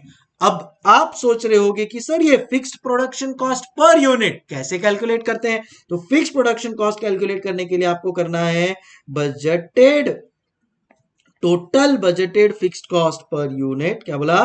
Total budgeted fixed cost per unit नहीं, total budgeted fixed cost divide by total normal capacity of production. Total normal capacity of production, इसका मतलब क्या हुआ कि समझो मेरा total fixed cost होने वाला है पूरे साल में 8 लाख रुपीस का, मेरा प्रोडक्शन होने वाला है 2 लाख यूनिट्स, तो इसका मतलब fixed production cost per unit कितना हुआ? ₹4 पर यूनिट। एंड जैसे ही मैंने फिक्स प्रोडक्शन कॉस्ट किया, fix production cost per unit तो गिवन ही होता है, DM plus DL plus DE plus variable production cost specific जो होता है, समझो ये है मेरा ₹8 पर यूनिट सब मिला के। से फॉर एग्जांपल डीएम 1 है, डी एल 2 है, डीई 3 है, वेरिएबल प्रोडक्शन ओवरहेड है 2 है, तो सब मिला के मेरा variable production cost per unit है 8, फिक्स प्रोडक्शन कॉस्ट है मेरा 4। तो आप मुझे बताइए कि जो मेरा ये वैल्यूएशन ऑफ स्टॉक है अब्जॉर्प्शन में क्या प्राइस पे होगा? It will be 12 per unit, it will be 12 पर यूनिट। और अगर यही मैं मार्जिनल में करना चाहूं, यही अगर मैं मार्जिनल में करना चाहूं, तो मार्जिनल बोलता है कि भाई हमारे सिचुएशंस में वैल्यूएशन ऑफ स्टॉक होता है variable production cost per unit के बेसिस पे। हमारे बुक्स में वैल्यूएशन ऑफ स्टॉक होता है variable production cost per unit के बेसिस पे, मतलब बाकी सब सेम रहेगा। यहां पे खाली ये जो 8 रुपीज है ना, इधर 8 रुपीज आ जाएगा। सो 8 पर यूनिट के हिसाब से मेरा मार्जिनल में वैल्यूएशन हो जाएगा। आपको क्लियर हो गया?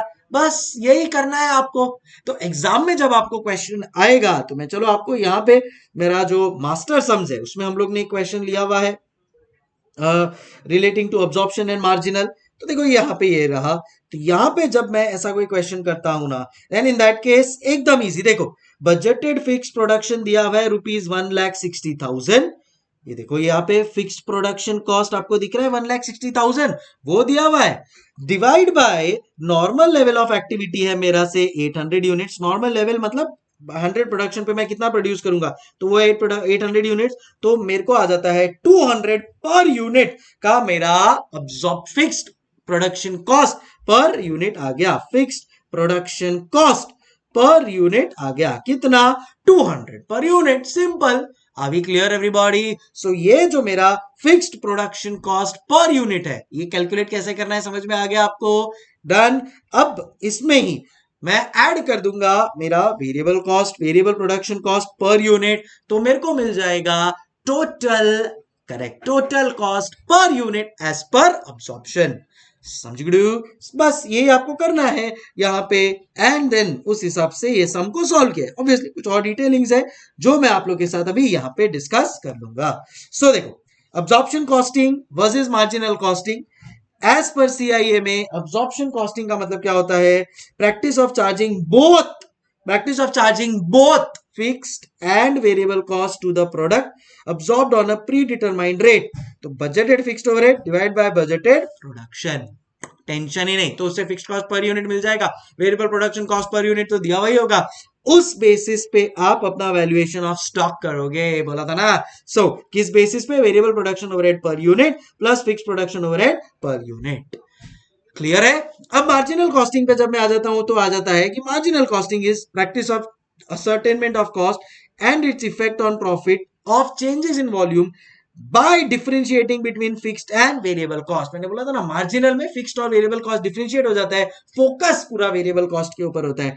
Variable cost are treated as product cost and valuation of stock is on basis of variable production overheads। Are we clear? In a nutshell, absorption fixed cost product cost के basis पे होता है इन absorption, whereas marginal में जो fixed cost है वो period cost के basis पे होता है। अब्जॉर्प्शन में जो फिक्स्ड कॉस्ट है ना, वो प्रोडक्ट कॉस्ट के ऊपर होता है। प्रोडक्ट कॉस्ट का मतलब क्या हुआ?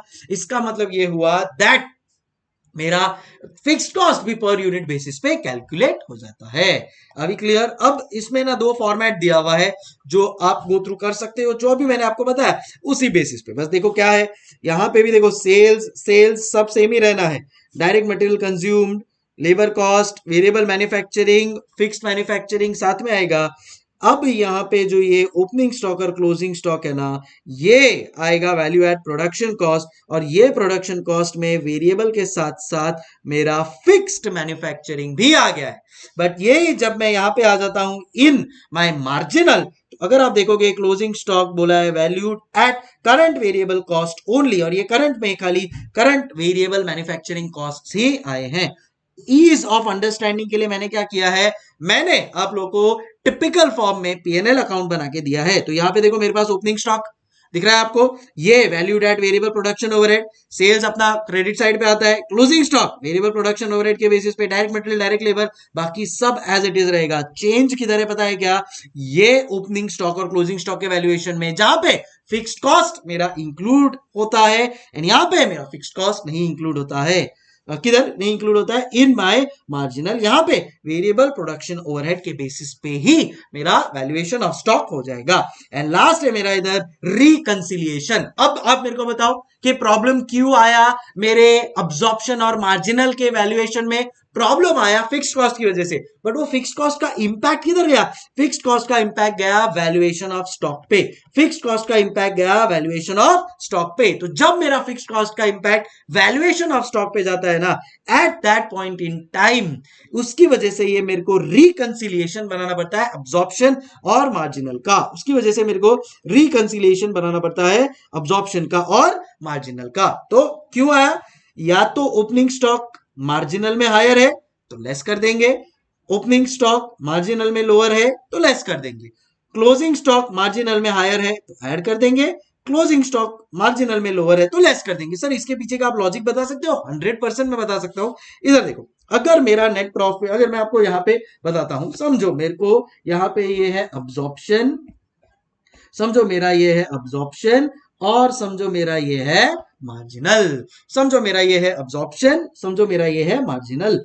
अब यहां पे लिख लो ओपनिंग स्टॉक, समझो लिख लो ओपनिंग स्टॉक, इधर लिख लो 10,000, एंड यहां पे मेरा ओपनिंग स्टॉक लिख लो 12,000। एंड दूसरे सिचुएशन में मेरा यहां पे ओपनिंग स्टॉक लिख लो 10,000, बट यहां पे मेरा ओपनिंग स्टॉक लिख लो 6,000। अब सुनो, फर्स्ट केस, ये अपना फर्स्ट केस, ये है अपना सेकंड केस। फर्स्ट केस में क्या हो रहा है? अपन याद रखना, अब्जॉर्प्शन से मार्जिनल पे जा रहे हैं। कहां पे? अब्जॉर्प्शन से मार्जिनल पे जा रहे हैं। अगर अपन अब्जॉर्प्शन से मार्जिनल पे जाते हैं, जब अपन अब्जॉर्प्शन से मार्जिनल पे जाते हैं, तो मार्जिनल के एंगल से सोचो, मार्जिनल के एंगल से ओपनिंग स्टॉक ज्यादा है, मार्जिनल के एंगल से ओपनिंग स्टॉक ज्यादा है। अगर मार्जिनल के एंगल से ओपनिंग स्टॉक ज्यादा है, सो हाई ओपनिंग स्टॉक अगर मार्जिनल में है देन इन दैट केस इसका मतलब मार्जिनल में डेबिट ज्यादा है। मार्जिनल में अगर डेबिट ज्यादा है मतलब प्रॉफिट कम हो जाएगा मार्जिनल का, तो मेरे को इधर रिड्यूस करना है। तो हाई ओपनिंग स्टॉक अगर हुआ मार्जिनल में देन इन दैट केस देखो मैंने क्या किया है, रिड्यूस किया है। ध्यान से इसको देखोगे तो आपको समझेगा। Opening stock higher in marginal मैंने रिड्यूस किया है। Opening stock higher in marginal मैंने रिड्यूस किया है। सेकेंड फेज में देखो, सेकेंड फेज में क्या है मेरा, ओपनिंग स्टॉक लो है किस में, मार्जिनल में।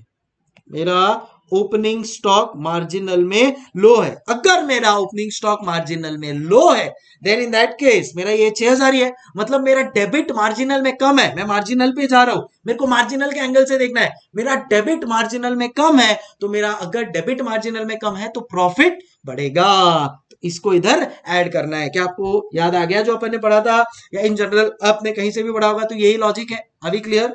फिर इसी का अगर मैं ऑपोजिट करता हूं देन इन दैट केस समझो यहां पे क्लोजिंग स्टॉक है 10,000 एंड यहां पे क्लोजिंग स्टॉक है 12,000 एंड समझो यहां पे क्लोजिंग स्टॉक है 10,000 एंड यहां पे क्लोजिंग स्टॉक है 8,000। अब इस सिचुएशन में क्या करना है, मेरा अगर हाई क्लोजिंग स्टॉक हुआ कहां पे सर, मार्जिनल में। अगर मेरा हाई क्लोजिंग स्टॉक हुआ मार्जिनल में तो 10,000 की जगह पे यहां पे 12,000 है। क्लोजिंग स्टॉक ज्यादा है। क्या बोला? क्लोजिंग स्टॉक ज्यादा है, तो इसका मतलब मेरा 2,000 मार्जिनल में क्लोजिंग स्टॉक मतलब क्रेडिट में ज्यादा है तो प्रॉफिट बढ़ेगा। और अगर लो क्लोजिंग स्टॉक हुआ then in that case marginal में मेरा अगर ये कम हुआ मतलब क्रेडिट साइड मेरा मार्जिनल में कम है, क्लोजिंग स्टॉक का मतलब क्रेडिट साइड कम है, क्रेडिट साइड कम है मतलब प्रॉफिट कम हो जाएगा। बस मैं इधर उसको माइनस कर दूंगा। लॉजिकली समझा कि अभी मैंने जो बोला ना उसको चाहिए तो, अगर नहीं समझा तो वापस सुनो, आप लोगों को क्लियर हो जाएगा। You will be able to manage it. ए मुझे बताओ तो जरा, सब्जेक्ट अभी क्लियर एवरीबॉडी? तो इसी के साथ मेरा कंप्लीट होता है concept of explanation of absorption costing and marginal costing. इसमें क्या डिफरेंस है वो इसी के साथ मैंने कंप्लीट कर दिया है। I hope we are absolutely clear with all of this. Done subject.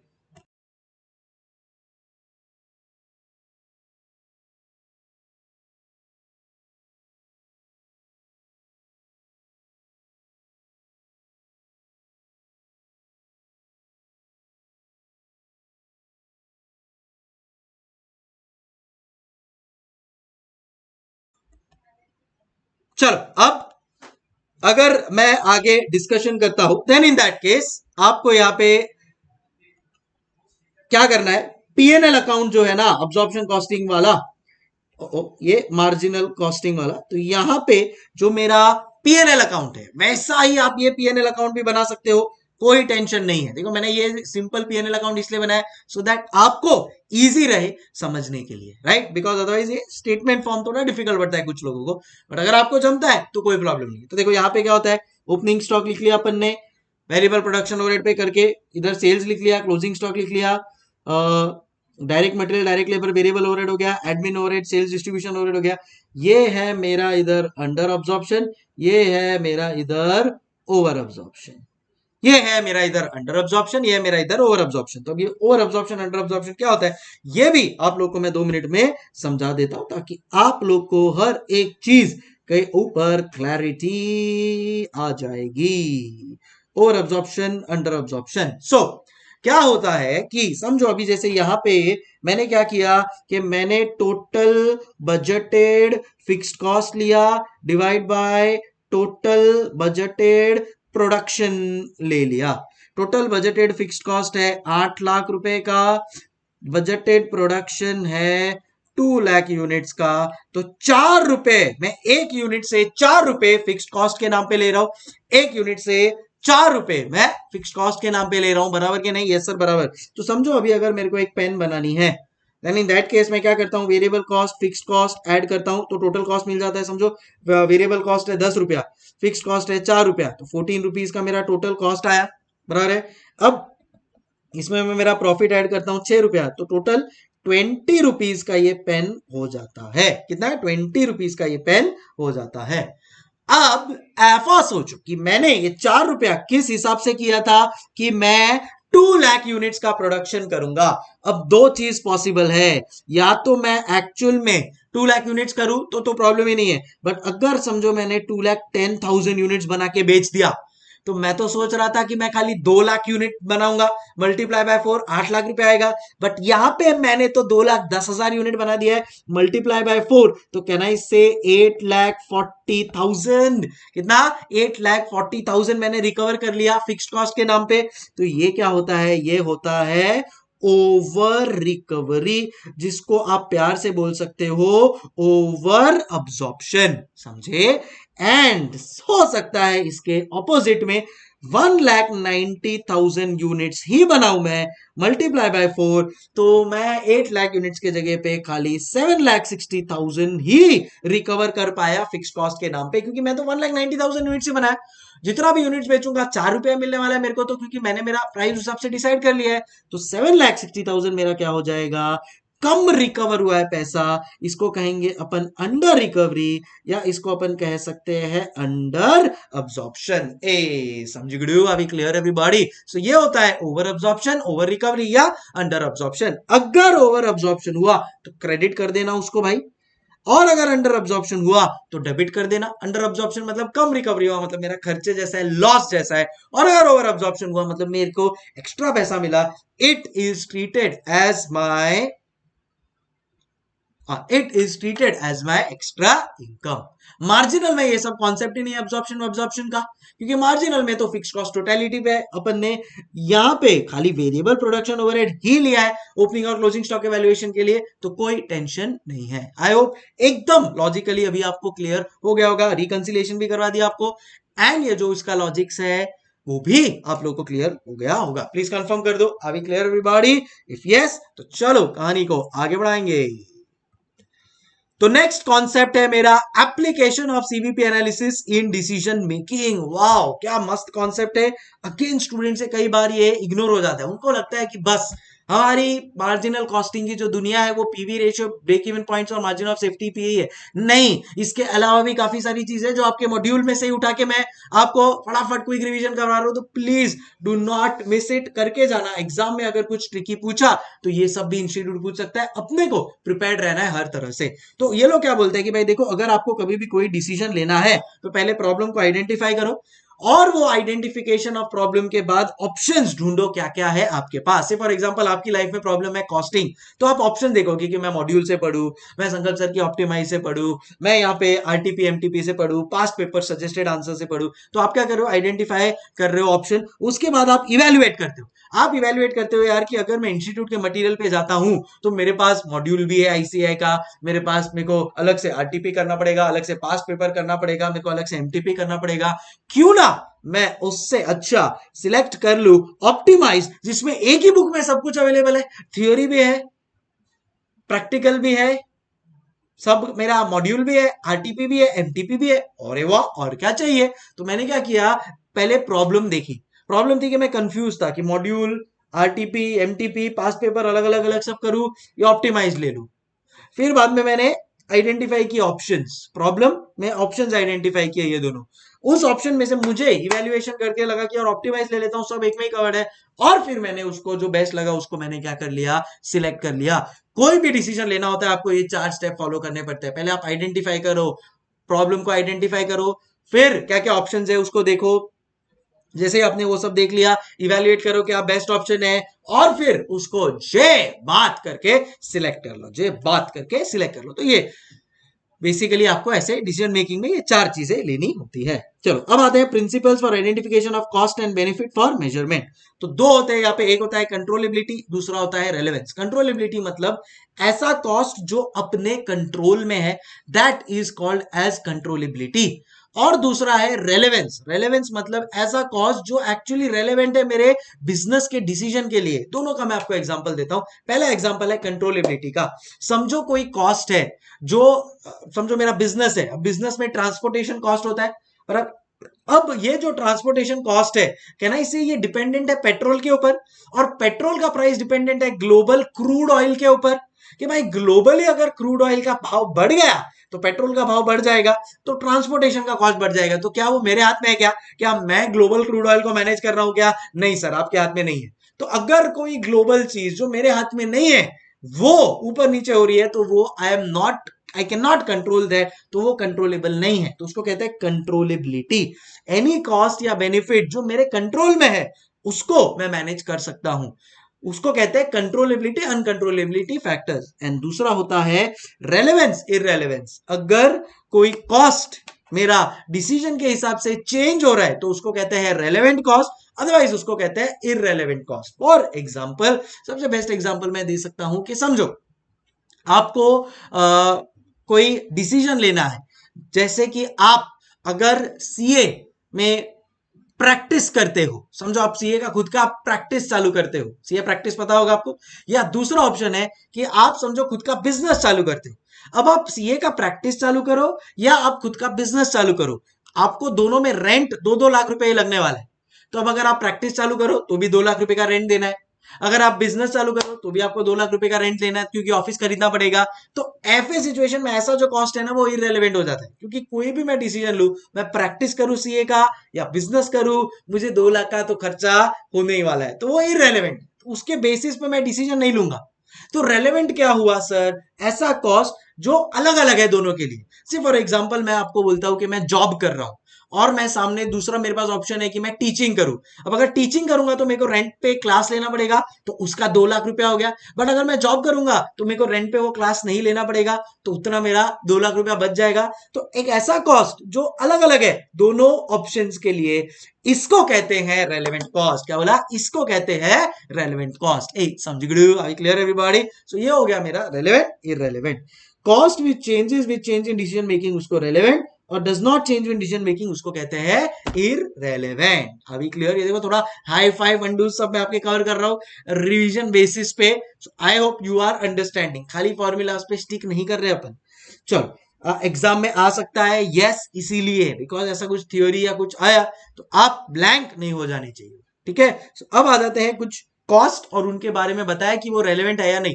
Historical cost, historical cost relevant होता है क्या? The answer is no, never. Historical cost मतलब मैंने अगर कोई चीज खरीद ली, से फॉर एग्जांपल मैंने मेरा आईफोन खरीदा 2 लाख रुपए में, ठीक है ना, ये देखो ये इधर मैंने आईफोन खरीदा 2 लाख रुपए में। अब ये क्या हो गया? Historical cost. अब जब मैं इसको मार्केट में बेचने जाऊंगा ना, देन इन दैट केस वो कितने में भी खरीदा है उसका कोई रेलेवेंस नहीं है। आज उसका वैल्यू क्या है और आज वो कितने में बिकेगा उसका वैल्यू, उसका रेलेवेंस है।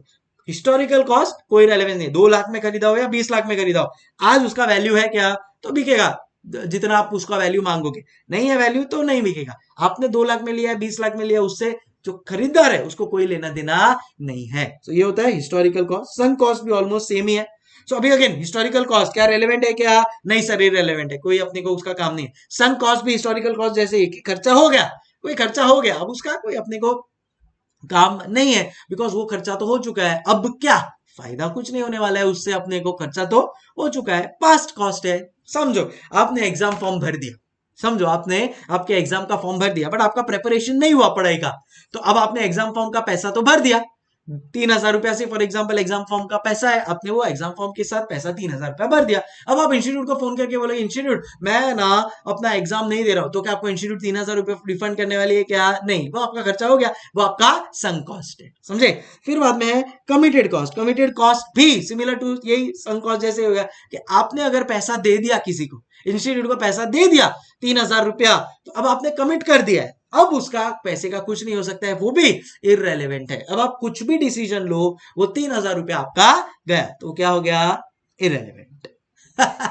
चलो अभी अंडरस्टैंडिंग? हाँ मुझे पता है बहुत सारे आप लोग में से ऐसा सोच रहे हो कि हाँ बे तो दिया है फॉर्म, बट मैं सोचू क्या करूं, का संक कॉस्ट है इंस्टीट्यूट को, अब आपके वो उससे कोई लेना देना नहीं, आपको कोई रिफंड नहीं मिलने वाला है।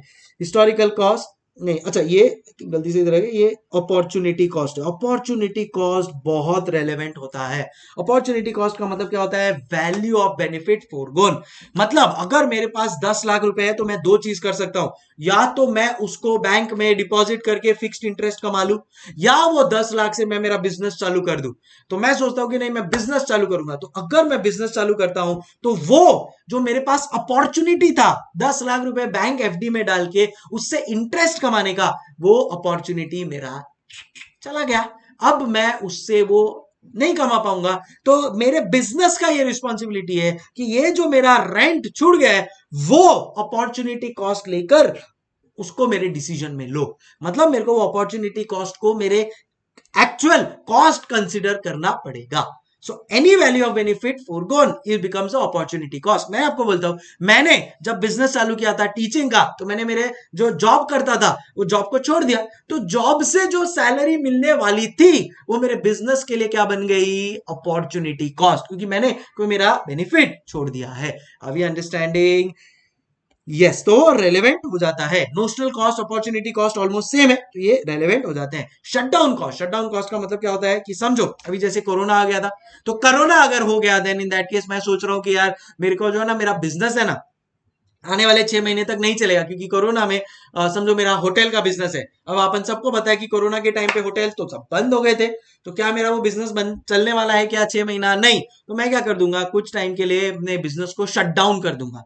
तो अब अगर मैं शट डाउन भी करता हूं देन इन दैट केस मुझे जो कॉस्ट लगेंगे वो क्या हो जाते हैं, मेरे रेलेवेंट कॉस्ट। अभी क्लियर? सो committed, sunk cost, historical cost, irrelevant, opportunity cost, notional cost, shutdown cost, तीनों भी रेलेवेंट। अभी क्लियर एवरीवन? Yes sir. अब आते हैं एक मस्त वाले कॉन्सेप्ट के ऊपर जिसका नाम है लिमिटिंग फैक्टर। अब आते हैं मस्त वाले कॉन्सेप्ट के ऊपर जिसका नाम है लिमिटिंग फैक्टर। तो क्या एग्जैक्टली है ये लिमिटिंग फैक्टर? देखो, कभी कभी डिसीजन अगर आपको कुछ लेना होता है, आपके पास टाइम बहुत कम होता है, वो कम टाइम में आप कैसे मैक्सिमम अपने आप को यूटिलाइज कर पाओगे उसको कहते हैं लिमिटिंग फैक्टर। उसके लिए सबसे बेस्ट एग्जांपल मैं दूंगा। यहां पे समझो मेरे पास एक प्रोडक्ट ए है और समझो मेरे पास यहां पे है प्रोडक्ट बी। सेलिंग प्राइस है प्रोडक्ट ए का 200, बी का भी 200।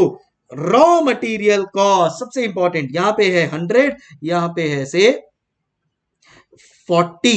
अब ये जो 100 है वो कैसे है पता है क्या? मेरे को एक यूनिट ऑफ ए बनाने के लिए 10 रॉ मटेरियल लगता है, और एक रॉ मटेरियल का है 10 पर रॉ मटेरियल। यहां पे एक यूनिट बनाने के लिए 4 रॉ मटेरियल लगता है, एंड अगेन कॉस्ट वही है 10 पर रॉ मटेरियल। अब इसमें मेरा लेबर का भी कॉस्ट है, समझो लेबर का कॉस्ट भी है मेरा से 60 रुपीज, एंड यहां पे मेरा लेबर का कॉस्ट है से 125, या ले लेता हूं मैं इसको से 130। अब आप मुझे बताओ आप कौन सा प्रोडक्ट चूज करोगे, ए की बी? कौन सा आपके लिए बेटर है? समझो और कोई मेरा कॉस्ट नहीं है, यही मेरा नेट प्रॉफिट है, यही मेरा नेट प्रॉफिट है। बोलो तो क्या करोगे? 200 माइनस 100 माइनस 60, तो सर इसमें 40 का प्रॉफिट हो रहा है और यहाँ पे सर 30 का प्रॉफिट हो रहा है। सर डेफिनेटली अपन तो सर प्रोडक्ट ए के साथ जाएंगे, इसको रैंक 1 दोगे और इसको आप रैंक 2 दोगे, बराबर है। बट समझो अगर मैं आपको यहां पे एक लाइन ऐड कर देता हूं, समझो मैं बोलता हूं कि total raw material equal to 100 raw material only. मतलब अब आपके पास टोटल 100 यूनिट्स ही है रॉ मटेरियल के। तो क्या होगा आपको पता है क्या? अब आपका थिंकिंग देखो कैसे चेंज होगा। अब आप सोचोगे कि यार देखो मेरे को नेट प्रॉफिट तो अभी भी 40 और 30 मिल रहा है, बट मैं ए टोटल कितने यूनिट्स बना पाऊंगा? अगर मेरे पास 100 रॉ मटेरियल ही है, एक ए बनाने को 10 रॉ मटेरियल लगता है, मैं टोटल ए कितने बना पाऊंगा? सर सीधी सी बात है, आप खाली 10 यूनिट ही बना पाओगे ए के, मतलब आपको ए बनाओगे तो सर 400 रुपए का नेट प्रॉफिट होगा। और यही अगर आप बी बनाओगे ना, तो आपके पास 100 रॉ मटेरियल है ना सर, एक ए बी बनाने के लिए आपको 4 रॉ मटेरियल चाहिए, तो सर आप 25 यूनिट्स ऑफ बी बना पाओगे। सो 25 इंटू 30 कितना हो गया? बोलो बोलो, चल चल। तो सर ये आपका हो जाता है 25 इंटू 30, सर ₹750। आप मुझे बताओ अब कौन सा ऑप्शन बेटर है? सर डेफिनेटली अब प्रोडक्ट बी बेटर है। प्रोडक्ट बी को अभी अपने को रैंक 1 देना चाहिए। ऐसा क्यों हुआ? Everything is same. मैंने ए का सेलिंग प्राइस चेंज किया? नहीं। क्या मैंने रॉ मटेरियल का टोटल कॉस्ट चेंज किया? नहीं। क्या मैंने labour cost per unit change किया? नहीं। सब सेम था, बट फिर भी मेरा डिसीजन क्यों चेंज हो गया? खाली ये एक वर्डिंग की वजह से कि भाई टोटल रॉ मटेरियल मेरे पास लिमिटेड है। इसका मतलब कि अगर कोई पर्टिकुलर रिसोर्स, जैसे यहां पे अपना रिसोर्स कौन था? Raw material. अगर आपका कोई पर्टिकुलर रिसोर्स लिमिटेड है, देन इन दैट केस अगर आपका कोई रिसोर्स, क्या बोला मैं? अगर आपका कोई रिसोर्स लिमिटेड है, अगर आपका कोई रिसोर्स लिमिटेड है, देन इन दैट केस आप डिसीजन क्या बेसिस पे लोगे? आप डिसीजन लोगे कंट्रीब्यूशन पर लिमिटिंग फैक्टर पर यूनिट के बेसिस पे। सर नहीं समझा, बताओ ना कैसे। तो इधर देखो, आपके पास प्रोडक्ट ए था और प्रोडक्ट बी था। प्रोडक्ट ए का कंट्रीब्यूशन कितना आया सर? प्रोडक्ट ए का कंट्रीब्यूशन आया 40। प्रोडक्ट बी का कंट्रीब्यूशन कितना आया सर? प्रोडक्ट बी का कंट्रीब्यूशन आया खाली 30। तो आइडियली तो ए को चूज करना चाहिए था ना, बट बिकॉज यहां पे मेरा रिसोर्स लिमिटेड है तो मुझे contribution per unit divide by limiting factor per unit के हिसाब से डिसीजन लेना है। कंट्रीब्यूशन पर यूनिट तो मेरा आ गया है 40 पर यूनिट, बी का आ गया है 30 पर unit, divide by limiting factor per unit. एक यूनिट बनाने के लिए अपने को ए कितना चाहिए सर? 10 raw material. एक बी बनाने के लिए अपने को कितना रॉ मटेरियल चाहिए सर? 4 raw material. तो आप मुझे बताओ यहां पे क्या आ जाएगा? इट विल बी, मेरा कंट्रीब्यूशन पर यूनिट अब यहां पे हो जाएगा, सॉरी कंट्रीब्यूशन पर यूनिट नहीं, कंट्रीब्यूशन पर लिमिटिंग फैक्टर। कंट्रीब्यूशन पर लिमिटिंग फैक्टर बोलते हैं, मतलब कंट्रीब्यूशन पर रॉ मटेरियल मेरा कितना हो जाएगा? इधर 4 एंड यहां पे हो जाएगा मेरा 7.5। तो कभी भी याद रखना, अगर लिमिटेड कोई है रिसोर्सेज तो डिसीजन अब मैं किस बेसिस पे लूंगा? कंट्रीब्यूशन पर लिमिटिंग फैक्टर। लिमिटिंग फैक्टर अपने लिए कौन है? वो है रॉ मटेरियल। so, यहां पे आ जाएगा 4, यहां पे आ जाएगा 7.5। अब मैंने इसको फर्स्ट रैंक दिया और इसको सेकंड रैंक दिया। ए सब वीडियो आपको क्या आपको क्लियर हो गया? क्लियर हो गया। अब देखो हर बार है ना, मैं इधर ये ऐसा टोटल कैलकुलेशंस नहीं कर पाऊंगा, तो उसके लिए मेरे पास इजी रास्ता क्या है कि मैं ये फॉर्मूला यूज करूं, क्या? Contribution per unit divide by limiting factor per unit. क्या आपको सब कुछ याद आ गया? बोलो बोलो चल चल। तो देखो सब चीज आपकी अभी क्लियर होती जा रही है भाई, समझ रहे हो कि नहीं? फॉर्मूलाज यहां पे यूज कर लिया आप लोग ने। Done sir. की फैक्टर भी बोलते हैं इसको, बजट फैक्टर भी बोलते हैं इसको, लिमिटिंग फैक्टर भी बोल सकते हैं, कुछ भी हो सकता है। रॉ मटेरियल अपने एग्जांपल में था, लेबर भी शॉर्ट हो सकता है, sales capacity, plant capacity, cash, जो भी आपका शॉर्टेज में हो, आपको क्या करना है? पहले कंट्रीब्यूशन पर यूनिट फाइंड करो। लिमिटिंग फैक्टर पर यूनिट मतलब, लिमिटिंग फैक्टर पर यूनिट मतलब एक यूनिट बनाने के लिए कितना वो लिमिटिंग फैक्टर यूज हो रहा है, एक यूनिट बनाने के लिए कितना वो लिमिटिंग फैक्टर यूज हो रहा है, उसको अपन लोग कह देंगे लिमिटिंग फैक्टर पर यूनिट। अभी अंडरस्टैंडिंग? डन। तो ये हो गया मेरा contribution per unit divide by limiting factor per unit, limiting factor per unit. तो आओ यहां पे देखो, हियर वी विल से अपना application of CVP in decision making हो गया। मतलब बेसिकली वो जो कॉन्सेप्ट्स थे ना, opportunity cost, historical cost, sunk cost, committed cost, वो समझ गया अपने को। और फिर बाद में आ गया अपना लिमिटिंग फैक्टर। अब लास्ट एक बचता है, वो है कॉस्ट इन डिफरेंस पॉइंट। अगर ये अपना हो जाएगा ना कॉस्ट इन डिफरेंस पॉइंट, फिर समझ लेना अपने सारे कॉन्सेप्ट मॉड्यूल के कवर हो जाएंगे। पहले मुझे आप बताओ, समझ गए आपको? क्या क्लियर हो गया सब? तो क्या फॉर्मूला अपने को इधर से समझ में आया? फॉर्मूला समझ में आया, contribution per unit divide by limiting factor per unit. चलो अब अपन चलेंगे last concept, almost cost in difference point के ऊपर। सो क्या है exactly cost in difference point? तो मैं आपको एक एग्जांपल देता हूं एकदम सिंपल वाला, और देखो आप कैसे कनेक्ट कर लोगे उसको। समझो आपको कोई मशीनरी खरीदनी है, मशीनरी ए, और ये जो मशीनरी ए है इसका वेरिएबल कॉस्ट भी दिया है और इसका फिक्स्ड कॉस्ट भी दिया है, ठीक है। अब आपके पास दो ऑप्शन है, या तो आप मशीनरी ए खरीदो या आप मशीनरी बी खरीदो। आपको मुझे फटाफट से, आप जहां पे भी बैठे हो, आपको जवाब देना है। देखना मैं आपकी आवाज को सुन लूंगा। मशीनरी ए से अगर मैं कोई प्रोडक्ट बनाता हूं, देन इन दैट केस उसका 10 रुपया पर यूनिट वेरिएबल कॉस्ट में जाता है एंड 10 लाख रुपया फिक्स कॉस्ट में जाता है। और अगर मैं मशीनरी बी से बनाता हूं, देन इन दैट केस 12 रुपया per unit variable cost use होता है एंड 12 लाख रुपए का मेरा फिक्स कॉस्ट होता है। आप मुझे बताइए, आप मशीनरी ए चूज करेंगे या मशीनरी बी चूज करेंगे? फटाफट फटाफट आप मुझे बताएंगे कौन सा वाला मशीनरी आप चूज करेंगे, मशीनरी ए या मशीनरी बी। देखते हैं मेरे पास क्या जवाब आ रहा है एंड देन फिर मैं आगे नेक्स्ट केस के ऊपर चलता हूं। तो ये है मेरा केस 1, ये है मेरा केस 2 और फिर मेरा आ जाएगा केस 3। आपको मुझे बताना है, आप जहां भी बैठे हो मैं आपकी आवाज को सुन रहा हूं। प्लीज अगर आप कमेंट बॉक्स में लिख दो तो और भी अच्छा है। I will be able to watch it out. आपने बोला है ए सर, ए डेफिनेटली ए। क्यों एफा? क्यों आप ए चूज करोगे? क्योंकि उसका वेरिएबल कॉस्ट भी कम है सर। मशीन यही खरीदो सर, वेरिएबल कॉस्ट भी कम है सर, उसका उसका सर फिक्स कॉस्ट भी कम है सर, बेस्ट रहेगा। सही बोल रहे हो, मैंने देखो हाईलाइट भी कर दिया उसको। चलो मैं आपको एग्जांपल नंबर 2 पे जाता हूं। एग्जांपल नंबर 2 पे बोलता हूं कि अगर मशीनरी ए का है 10 पर यूनिट, इसका 10 लाख का फिक्स्ड कॉस्ट है। मशीनरी बी अगर से मैं यूज करता हूं तो वो खाली 8 रुपए में बना देगा प्रोडक्ट को, और खाली 8 लाख का फिक्स कॉस्ट है। अब आप बोलो कौन सा लोगे, मशीनरी ए या मशीनरी बी? सर सीधी सी बात है, तब अगर आपका जो सेकंड केस में उसमें तो सर सीधी सी बात है, हम लोग मशीनरी बी लेंगे। बट अब मैं आता हूं थर्ड पार्ट के ऊपर। देखो अगर लाइफ में केस 1 या केस 2 मिल जाए ना तो लाइफ एकदम सॉर्टेड है, तो आपको उसके लिए चार्टर्ड अकाउंटेंट की जरूरत ही नहीं है। बट ऐसा होता नहीं है ना, ऐसा होता नहीं है। पार्ट 1 और पार्ट 2 यूजुअली लाइफ में मिलते नहीं है, मिलता है तो पार्ट 3, जहां पे मशीन ए का मेरा वेरिएबल कॉस्ट है 10 पर यूनिट, जहां पे उसका फिक्स्ड कॉस्ट है ₹10 lakhs, एंड मशीनरी बी का वेरिएबल कॉस्ट कम है बट उसका फिक्स्ड कॉस्ट ज्यादा है। अब मुझे बताओ कौन सा चूज करोगे? बोलो बोलो, चल चल सर, अब तो कंफ्यूजन है। अगर मैं मशीनरी ए पे जाता हूं तो सर उसका फिक्स कॉस्ट तो कम है बट वेरिएबल कॉस्ट ज्यादा है।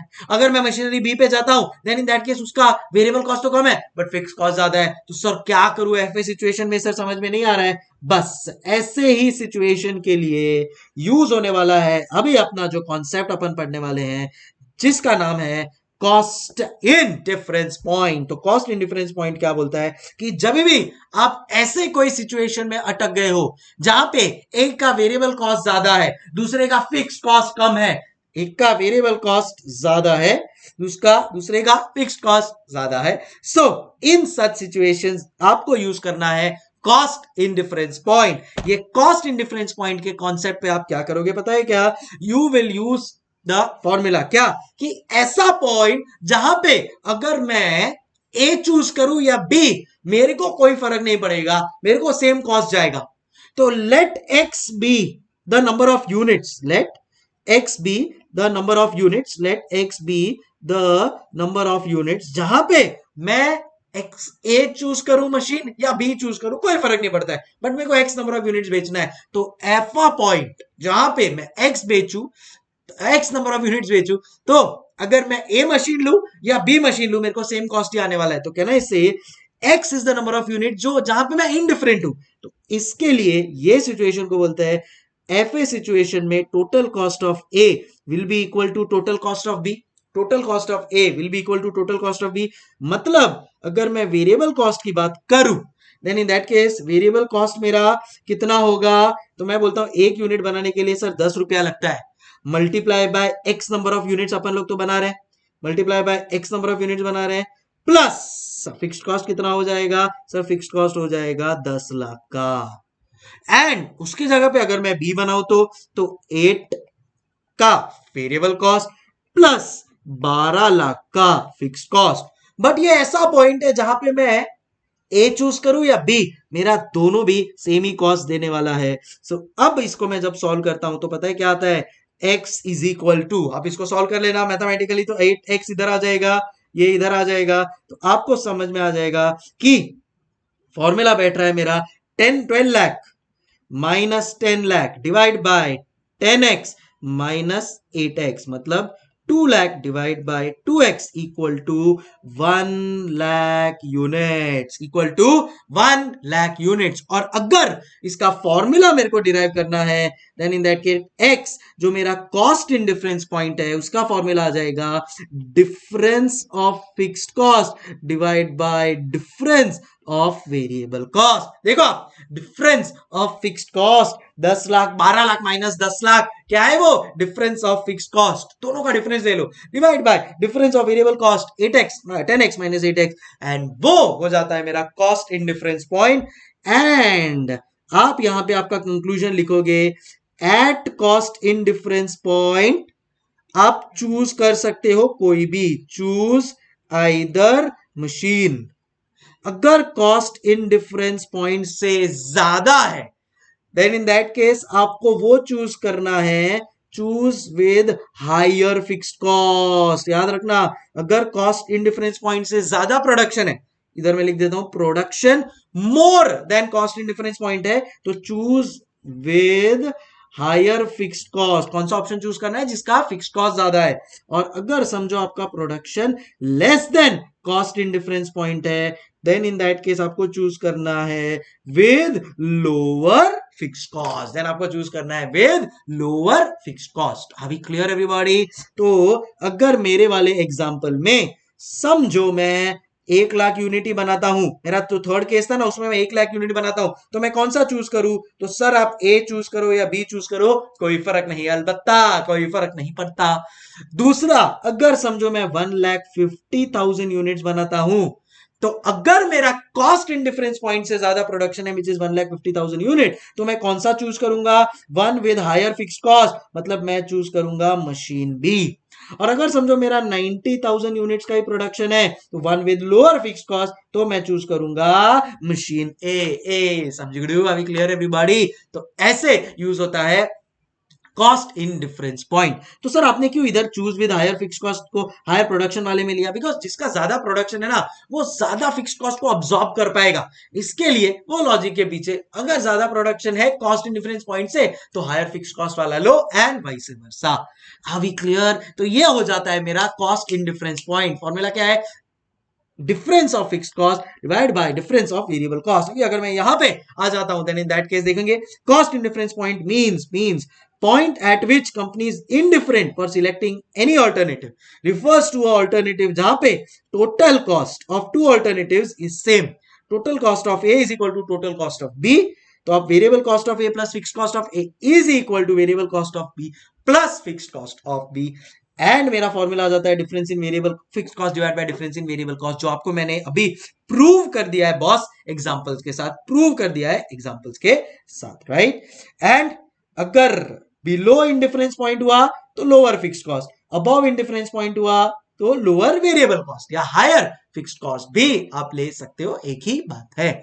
Are we clear everybody? तो इसी के साथ मेरा कॉस्ट इन डिफरेंस पॉइंट का जो कॉन्सेप्ट है वो भी क्लियर हो गया। तो इधर मैं लिख सकता हूं that yes, limiting factor done, cost in difference point done, application of CVP analysis, decision making done, break even analysis, absorption costing, CVP analysis, concept of marginal costing done.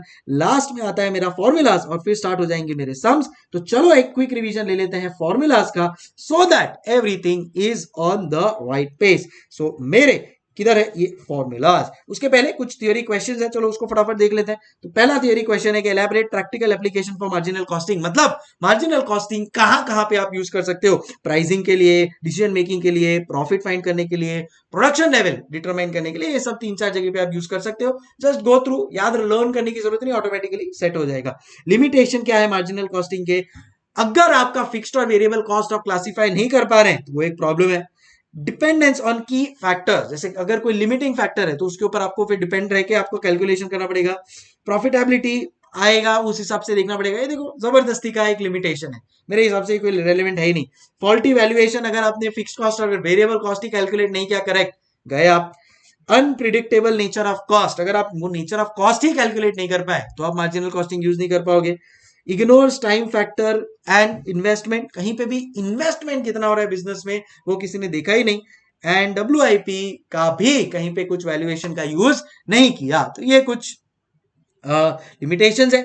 Marginal cost and absorption costing के differences है जो मैं आप लोगों को समझा चुका हूं, प्लीज आप लोग गो थ्रू कर लेना इसको। देखो ओनली वेरिएबल कॉस्ट, यहाँ पे फिक्स्ड एंड वेरिएबल, यहाँ पे फिक्स्ड कॉस्ट पीरियड कॉस्ट के जैसा है, यहाँ पे कॉस्ट ऑफ प्रोडक्शन के जैसा है, यहाँ पे ओपनिंग क्लोजिंग स्टॉक के ऊपर इंपैक्ट आता है, यहाँ पे भी ओपनिंग क्लोजिंग स्टॉक का इंपैक्ट आएगा। सो ऑल ऑफ दिस जो अपन लोग ने किया था वो सब यहाँ पे एज अ डिफरेंस भी मिल जाएगा। तो लॉजिकली भी आप चाहो तो लिख सकते हो, बिकॉज अपन ने ऑब्वियसली लॉजिकली समझा है चीजों को। And last but not the least is my formula sheet.